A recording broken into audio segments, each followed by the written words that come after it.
आज हम आपको भारत की रचनाओं के बारे में बताएंगे। भारत की कुछ ऐसी उपलब्धियां जिसके बारे में आपको शायद ही पता होंगी, और भारत के कुछ ऐसे छुपे हुए राज जिसको आप जान के चौंक जाएंगे। मैग्नेटिक हिल, ये हिल लद्दाख में है और ये प्रकृति के खिलाफ काम करती है। जैसे आपको पता ही होगा कि गुरुत्वाकर्षण बल के कारण हम यहाँ ज़मीन पे हैं, पर आपको इस जगह में चमत्कार देखने मिलेगा।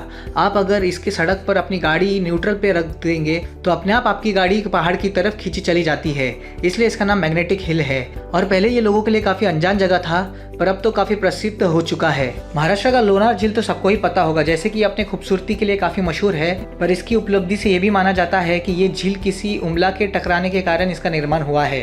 आपकी शर्ट का बटन पहली बार भारत में ही बना था, स्केल भी भारत में ही बना था पहली बार, शैम्पू को भी भारत में ही निर्माण किया गया था पहली बार। जीरो आर्यभट्ट ने दुनिया को भारत के ही गणित के महारथी ने दिया है। पाई की वैल्यू भी भारत में ही निर्माण हुई थी। त्रिकोणमिति और बीजगणित भी भारत में ही निर्माण हुआ था। आपको क्रिकेट फुटबॉल के बारे में तो मालूम होगा, पर क्या आप विश्वनाथन आनंद के बारे में जानते हैं? ये व्यक्ति हिंदुस्तान की शतरंज का बादशाह है। ये दुनिया के पहले और केवल आदमी है जिन्होंने नॉकआउट टूर्नामेंट और मैच तीनों अलग परिस्थिति के विश्व चैंपियन रह चुके हैं। और शतरंज इस खेल को भी भारत ने ही बनाया है।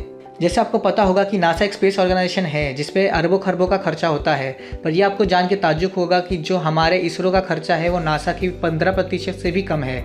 हमारा पहला रॉकेट साइकिल से असेंबल किया गया था और पहला सैटेलाइट बैल पर आज दुनिया के टॉप 5 एजेंसी में हमारा नाम आता है। और मार्स पे केवल 450 करोड़ में पहुँचने, ये सुनने में ज़्यादा लग रहा होगा, पर किलोमीटर से जोड़ा जाए तो हर किलोमीटर पे सिर्फ 7 रुपये लगे। एक गाँव जिसके बाहर दरवाजे नहीं होते। आप सोच रहे होंगे कि ऐसा कौन सा घर होगा जिसके बाहर दरवाज़ा नहीं होगा, तो आप खुद ही देख सकते हैं। दरवाज़ा नहीं होता। इस गांव का नाम शनि शिंगणापुर है।